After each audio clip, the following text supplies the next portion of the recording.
চা খাওয়াটা আমাদের কালচার নয়, ওটা ছিল ব্রিটিশদের পাদা একটা ফাঁদ। বিশ্বাস হচ্ছে না? জানলে আপনার হাত থেকে চায়ের কাপ পড়ে যাবে। ১৯০০ সালের আগে কোনো ভারতীয় বা বাঙালি চা ছুঁয়েও দেখত না। আমাদের সকাল শুরু হতো দুধ, ঘোল, লস্যি বা ফলের শরবত দিয়ে, শরীরও থাকতো চাঙ্গা। কিন্তু ব্রিটিশরা যখন আসামে হাজার হাজার একর চা বাগান তৈরি করল, তারা পড়ল বিপদে। এত চা কিনবে কে?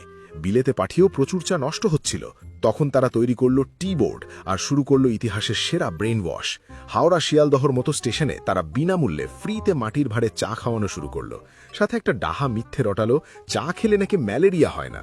মানুষ সেই ফ্রিয়ের চক্করে পড়ে গেল। প্রথম দিকে তেতো লিকা চা কেউ খেতে চাইত না। ব্রিটিশরা দেখল বিপদ, তখন তারা ভারতীয়দের জন্য এক নতুন রেসিপি আনলো, চায়ের সাথে দুধ আর চিনি মেশানো। ওই মিষ্টি আর দুধের স্বাদ পেয়েই বাঙালিরা ধীরে ধীরে ক্যাফেনের জালে জড়িয়ে পড়ল। অফিস কাচারিতে চালু হলো টি ব্রেক, যাতে বাবুরা অভ্যস্ত হয়ে যায়।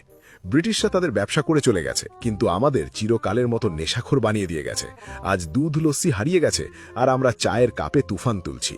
একেই বলে মার্কেটিং। সত্যি করে বলুন তো, চা না খেলে কি আপনারও সকালবেলায় মাথা ধরে? আপনি দিনে কত কাপ চা খান? সংখ্যাটা কমেন্টে লিখুন, দেখি কে কত বড় চা প্রেমী। আর সাবস্ক্রাইব করুন গুপ্তপুরাণ।